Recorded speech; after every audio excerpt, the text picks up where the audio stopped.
మలిదశ తెలంగాణ ఉద్యమంలో కాకతీయ యూనివర్సిటీ పాత్ర అద్వితీయం. ఉద్యమ కేంద్రంగా వెలసిల్లిన కేయూలో ఎందరో విద్యార్థులు అరెస్టయ్యారు. ఆ సమయంలో విద్యార్థులకు వెన్నుదన్నుగా నిలిచి ఉద్యమకారుల జమానత్దారుగా ఎందరికో షూరిటీలు పెట్టి బెయిల్ వచ్చేలా కృషి చేసిన అధ్యాపకుడు మాజీ ఎంపీ ప్రొఫెసర్ సీతారాం నాయక్. కేయూలో బాటనీ ప్రొఫెసర్గా పనిచేస్తూనే సీతారాం నాయక్ ఉద్యమంలో విద్యార్థులతో కలిసి నడిచారు. వారికి బాసటగా నిలిచారు. ఆనాటి సంగతులను సీతారాం హెచ్ఎంటీవీతో పంచుకున్నారు. తెలంగాణ ఆవిర్భావ దినోత్సవం సందర్భంగా ప్రొఫెసర్ సీతారాం నాయక్ తో మా ప్రతినిధి Ranganath face to face. Telangana సాధించుకొని 10 ఏళ్లైంది. తెలంగాణ రాష్ట్రం ఆవిర్భవించిన తర్వాత ఈ 10 ఏళ్ల కాలంలో ఎంత సాధించామో, ఏ మేరకు ప్రగతి సాధించామో అనేది పక్కన పెడితే అసలు తెలంగాణ ఉద్యమంలో కీలక మైలురాయైన కేయూ ఉద్యమానికి ఊపిర్లుదిన ప్రొఫెసర్లు ఎందరో, అటు ప్రొఫెసర్ జయశంకర్, బియాల జనార్దన్ రావు, బుర్రరాములు, ఇలా చెప్పుకుంటూ పోతే ఎంతోమంది ఉంటారు. అదే కోవలో ప్రొఫెసర్ సీతారాం నాయక్ ఉంటారు. తెలంగాణ ఉద్యమం, తెలంగాణ రాష్ట్ర సాధన తర్వాత ఎంపీగా సీతారాం నాయక్ మహబూబాబాద్ ప్రాంతానికి ఎన్నో సేవలు అందించారు. ప్రస్తుతం మనతో పాటు ఎంపీ సీతారాం నాయక్ ఉన్నారు. అయితే ఆయనదంటూ ఒక ప్రత్యేకమైన పాత్ర ఉంది తెలంగాణ ఉద్యమంలో.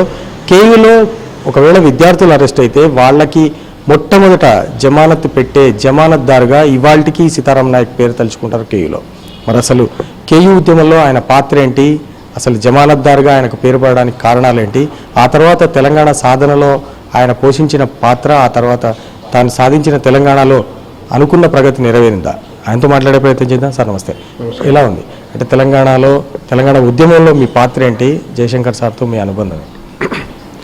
తెలంగాణ ఉద్యమాన్ని తలుచుకుంటే అది సుఖదుఖాలతో కూడినటువంటి ఒక ప్రత్యేకమైనటువంటి సంఘటన. అది అంటే కొన్ని తెలంగాణ వస్తుంది, అసలు వస్తుంది అనేటువంటి ఆలోచన ముందులో రాలేదు. కానీ తెలంగాణ కష్టపడితే సాధించింది ఏముండదు, తప్పకుండా తెలంగాణ వస్తాయనే దాంతో విద్యార్థులు, ముఖ్యంగా విద్యార్థి లోకం సబండ వర్ణాలు పాల్గొన్నాయి, ఇవన్నీ కాదనలేం.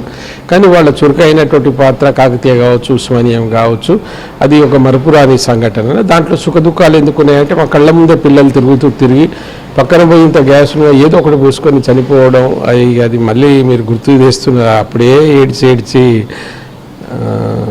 అసలు ఎందుకు యాద్ చేస్తున్నారో మీరు. కానీ అటువంటి చేతులకి వెళ్ళి మోస్తే వాళ్ళు ఏమన్నదంటే, సార్ నేను చనిపోతున్నా, ఏదో మా అమ్మకు, మా నాన్నకు, మా తమ్మునికి ఏదో ఉద్యోగం ఇస్తామని సంజాయించకండి సార్, మీరు ఏమైనా చేయండి, తెలంగాణ సాధిస్తేనే మా ఆత్మకు శాంతి అవుతుంది అనేటువంటి మాటలు ఇప్పటికీ కళ్ళల్లో తిరుగుతుంది.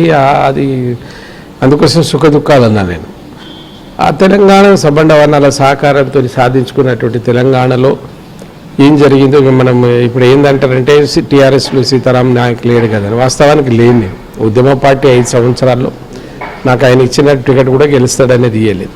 ఆ రోజు ప్రజల దీవెనలు, భగవంతుడు, పార్టీకి ఆయనకు ఏదో ఒక ఉద్యమకారుడిగా ఎన్ఎస్కి ఉన్నటువంటి బ్యాక్గ్రౌండ్ దాంట్లో కేసీఆర్ గారిది ఉంది, లేదని మనం ఏం చెప్పలేం. ఆ పార్టీకి ఉన్నటువంటి దాంతో ఎంతో కొంత నేను అప్పుడు బయటపడగా. యాక్చువల్గా మేము కేయూకి పోయినప్పుడు, మేము చూసినప్పుడు తెలంగాణ ఉద్యమంలో మేము రిపోర్టింగ్ చేసిన సందర్భంలో ప్రతిసారి ఏ విద్యార్థి అరెస్ట్ అయినా మొట్టమొదట షూరిటీ సిగ్నేచర్, వాళ్ళకి బెయిల్ కావాలంటే, షూరిటీ కావాలంటే ఫస్ట్ సీతారాం నాయక్ సార్ ఇంటి తలుపు తట్టేది. వాస్తవమైన అసలు ఏం జరిగేది? సరే అంటే నాకు 1,50,000 1,60,000 శాలరీ ఉండే కదా. ఆ ఒక్క సర్టిఫికేట్ ఇస్తే 100 మంది విడుదలయ్యేది.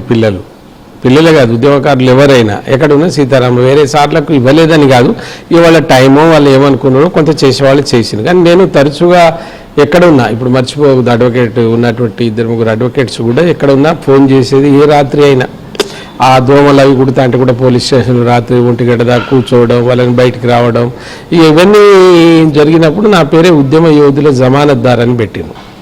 అన్నీ తానే అన్నట్టుగా ఒక చిన్న కారు ఉండే, పూటో కార్ అని. ఆ కారులో వెనుక దిక్కు 2-3 జతల చెప్పులు, వాళ్ళకు కొన్ని డ్రెస్సులు, బ్లాంకెట్లు పిల్లలకి. ఎందుకంటే వాళ్ళకి గెలుగుతూ ఉరికితే చెప్పులు పోయేది, మళ్ళీ చెప్పులు ఎడగొనాలి వాళ్ళు. ఇక్కడ ఎవడు ఇక అనకూడదు అంటే ఏమంటారు మీరు, కానీ ఇక్కడ ఎవడు ఉన్నస్తుడు ఉన్న వర్గాలకు వాళ్ళు ఇవాళ ఎంజాయ్ చేసే కొడుకులు ఎవ్వడు ఇక్కడ దీంట్లో పాల్గొనలే. 90% అంతా ఆ బడుగు బలహీన వర్గాలకు సంబంధించినటువంటి పిల్లలే ఉన్నారు. యాక్చువల్గా ఆయన రిజిస్ట్రార్ ఉన్న సందర్భంలో మీరు అక్కడ అధ్యాపకుడిగా ఉన్నారు, సో ఎట్లా విద్యార్థిగా ఉన్నారు. సో విద్యార్థిగా ఉన్న సందర్భంలో జయశంకర్ సార్ ఎట్లాంటి చేసేది? ఆయన మొత్తం జీవితం ఒకటేనండి. ఆయన ఏ క్లాస్ అయిపోయిన తర్వాత కూడా ఎప్పుడన్నా లాస్ట్ 5 నిమిషాలు తీసుకొని ఒకసారి ఆలోచించండి రా, నిజంగా ఆ మాటలు, ఆయన ఆ భావజాలం, ఆయనతో మాట్లాడుతా అంటే ఆ చెప్పే విధానం ఒకసారి ఆలోచించండి. మనం ఏమైనా కోల్పోతున్నామా, మనకేమైనా గౌరవం ఉందా? మన వాళ్ళు ఎవడైనా ఈ రాష్ట్రానికి ముఖ్యమంత్రి అవుతున్నారా? ఎందుకు? మనం కూడా మన దగ్గరనే కదా, రాజధాని ఉన్నది మన దగ్గరనే కదా, వనరులు మనయేరా, డబ్బు మనది, ఇంత వస్తుందని ఆ భావజాలంతో పాటు దాని ఒక పట్టిక వేసి చూపెట్టినటువంటి ఒక సిద్ధాంతకర్త అంటే నిజంగా సిద్ధాంతకర్త. మొత్తంగా సీతారాం నాయక్ చెప్తున్నారు. ప్రధానంగా తెలంగాణ ఉద్యమంలో తన పాత్ర, మరోవైపు ఎంతోమంది విద్యార్థులకు జమానత్ ఇచ్చి వాళ్ళని పోలీస్ స్టేషన్ నుంచి బయటికి తీసుకురావడంలో కీలక పాత్ర పోషించడమే కాకుండా తెలంగాణ ఉద్యమంలో భాగస్వాములై తెలంగాణ రాష్ట్రం సాధించుకునడం, ఆ తర్వాత తెలంగాణ ప్రగతిలో కూడా తాను భాగస్వామి కావాలని కోరుకున్నారు. కానీ ఆ దిశగా ఇంతవరకు ప్రగతి సాధించలేదు. రాబోయే రోజుల్లోనే తెలంగాణ ఆత్మగౌరవం నిలబెట్టే దిశగా ముందుకు సాగుతుందని ఆశిస్తున్నామని సీతారాం నాయక్ చెప్తున్నారు. ఇప్పుడు శ్రామరాజు టీవీ వరంగల్.